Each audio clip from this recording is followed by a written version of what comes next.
Jesucristo, el Verbo viviente, es el único medio de salvación. Él es el centro del pensamiento de nuestra vida, la fuente y la autoridad de la doctrina. El principal propósito de la vida de Cristo fue la obediencia a los mandamientos, exaltando la ley de Dios como un reflejo de su carácter. El principal mensaje a ser predicado en el mundo, basado en Apocalipsis 14, está representado por 3 ángeles llevando el Evangelio eterno al mundo entero. Este mensaje se basa en los encantos inigualables de Cristo y declara que la hora del juicio ha llegado y llama a obedecer los mandamientos de Dios.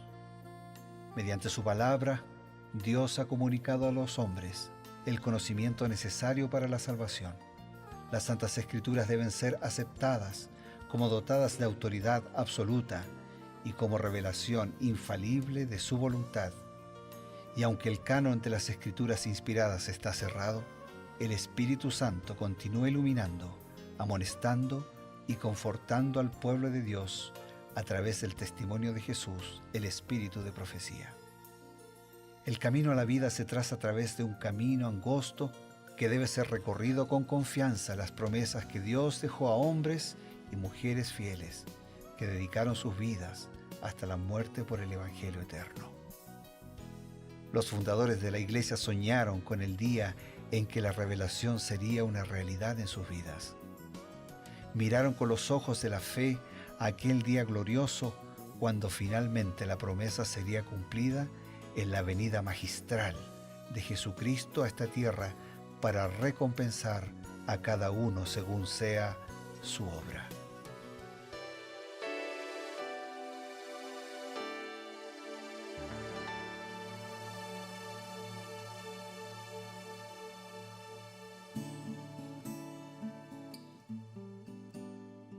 Qué grato, queridos amigos, encontrarnos a través de Nuevo Tiempo, la señal de esperanza, aquí en su programa Creed en sus profetas. Y al momento de comenzar, les agradecemos su compañía, nos sentimos reconfortados, nos sentimos motivados al saber que nos acompañan diariamente para poder estudiar juntos la palabra de Dios y los consejos inspirados que Dios le otorgó a Elena White. Vamos a comenzar al saludarlos con cariño, siempre lo hacemos junto al pastor Bruno Razo. Gracias, Pastor Eber, una alegría estar juntos con tantos amigos, hermanos.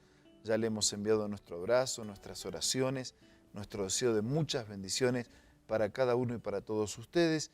Y hoy cerrando el libro de Lamentaciones del profeta Jeremías, capítulo 5, con algunos tópicos o temas seleccionados de los comentarios de Elena de White. Cierra el lamento, cierra el llanto. Y nos queda, gracias a Dios, la visión de que más allá del dolor y el sufrimiento, Dios tiene un propósito.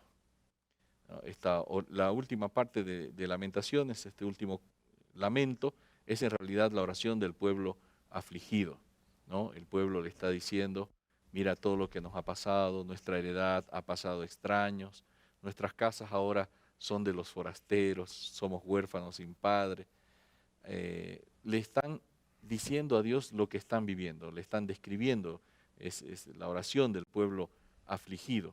Entonces, ¿qué es lo en qué ayuda el conflicto? ¿En qué ayuda el dolor, el sufrimiento a un creyente, a un hijo de Dios? En el libro Palabras de Vida del Gran Maestro, página 41, podemos leer lo siguiente. La vida espiritual se fortalece con el conflicto. Las pruebas, cuando se las sobrelleva bien, desarrollan la firmeza de carácter y las preciosas gracias espirituales.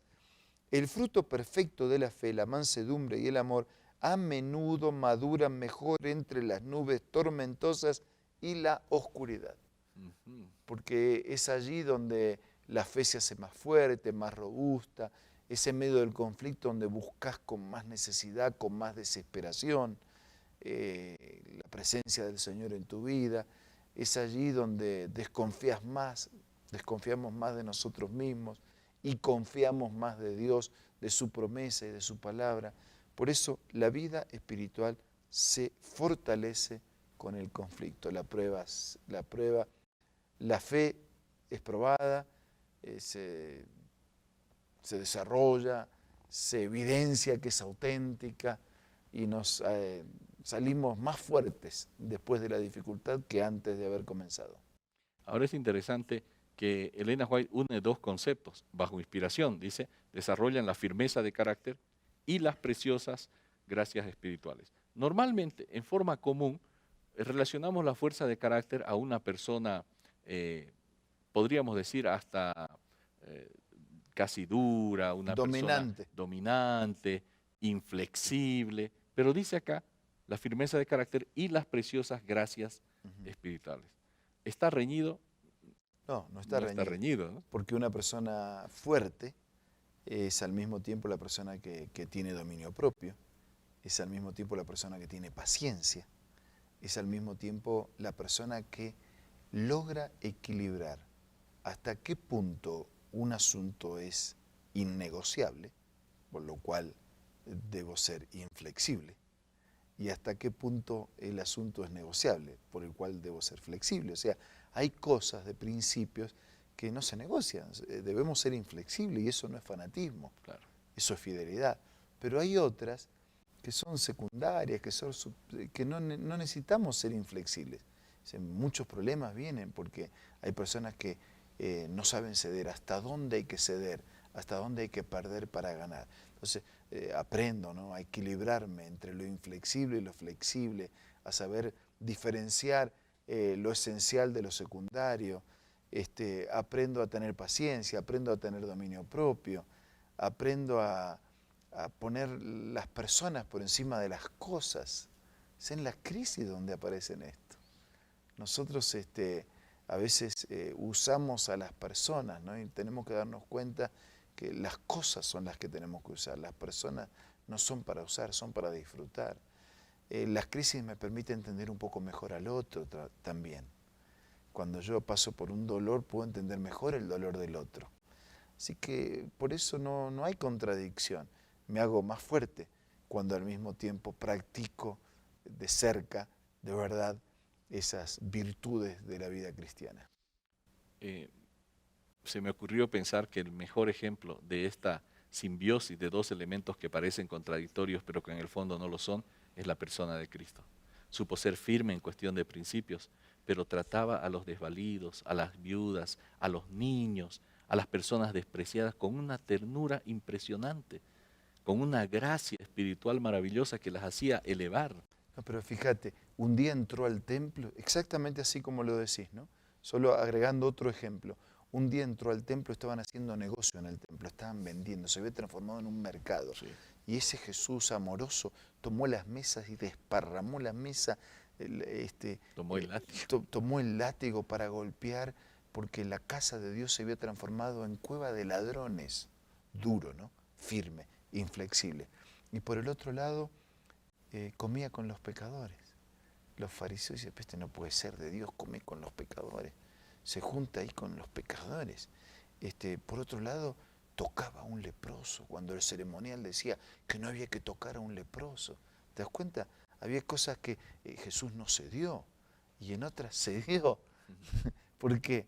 Porque Jesús es el ejemplo supremo y perfecto que equilibra cómo ayudar a las personas a llevar su dolor, su sufrimiento y sus cargas. Una pregunta para finalizar Lamentaciones. Así que la pregunta directa es, ¿dejó Dios solo a Israel en medio del sufrimiento? Profetas y Reyes, página 342. Los sombríos años de destrucción y muerte que señalaron el fin del reino de Judá habrían hecho desesperar al corazón más valeroso de no haber sido por las palabras de aliento contenidas en las expresiones proféticas emitidas por los mensajeros de Dios, mediante Jeremías en Jerusalén, mediante Daniel en la corte de Babilonia, mediante Ezequiel a orillas del Chebar. El Señor en su misericordia aclaró su propósito eterno y dio seguridades acerca de su voluntad de cumplir para su pueblo escogido las promesas registradas en los escritos de Moisés. Con toda certidumbre realizaría lo que había dicho que haría en favor de aquellos que le fuesen fieles. La palabra de Dios vive y permanece para siempre. Es una joya esta cita. Maravillosa, ¿no? El diablo en la Biblia aparece como el que se goza con producir el sufrimiento. Y acusa en muchos sentidos. Lo acusa a Dios Sí, de injusto y acusa a todo el los seres círculo. humanos. Lo acusa al ser humano de su vida de pecado, mientras él lo lleva a una vida de pecado. Lo acusa a Dios de que no es justo, o si es justo, lo acusa de que no es misericordioso. Pero el papel del Señor en la Biblia es el de consolador. Así es. Consolador significa Dios al lado de uno. Así que mientras uno me acusa y procura mi destrucción y mi sufrimiento, hay otro que me consuela. Pero lo interesante de esto es que el dolor y el sufrimiento tiene dos soluciones. Uno es el consuelo y otro es el fin del dolor.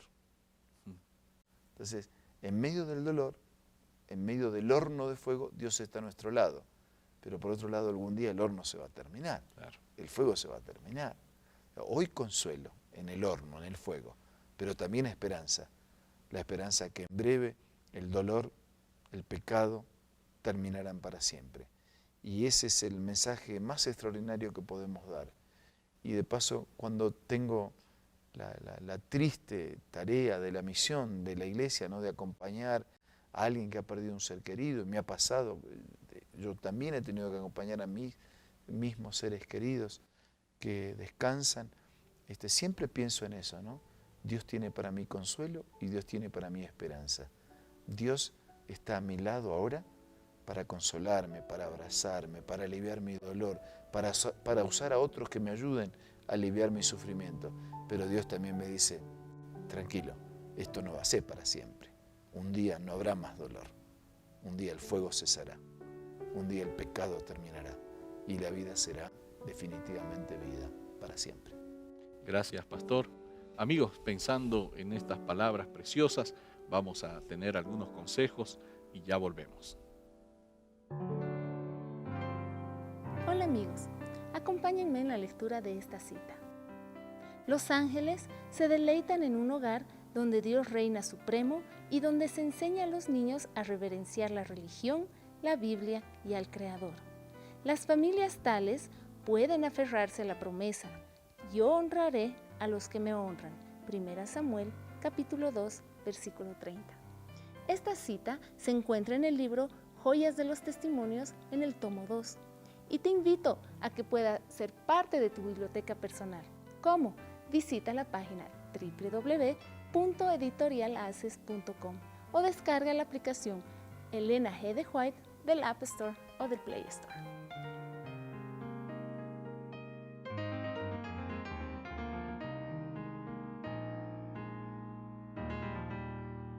Reservamos cada día un espacio muy especial para ofrecerles una nueva invitación. Yo quiero hacer un adecuado juego de palabras muy simple con una declaración del apóstol San Pablo cuando él dice, el Señor está cerca.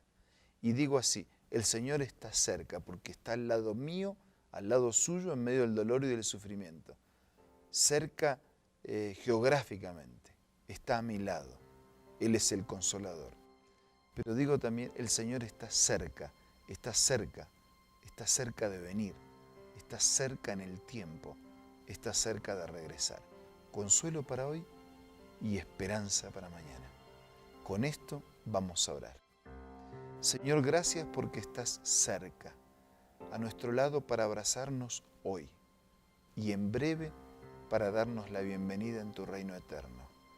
Que esto nos dé fuerzas para sobrellevar las cargas de cada día y compromiso para ser instrumentos en tus manos que preparen y anticipen tu regreso.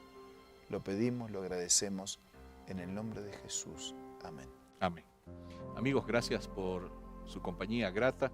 Nos encontramos el día de mañana a través de Nuevo Tiempo, la señal de esperanza, aquí en su programa Creed en sus profetas. Será hasta entonces.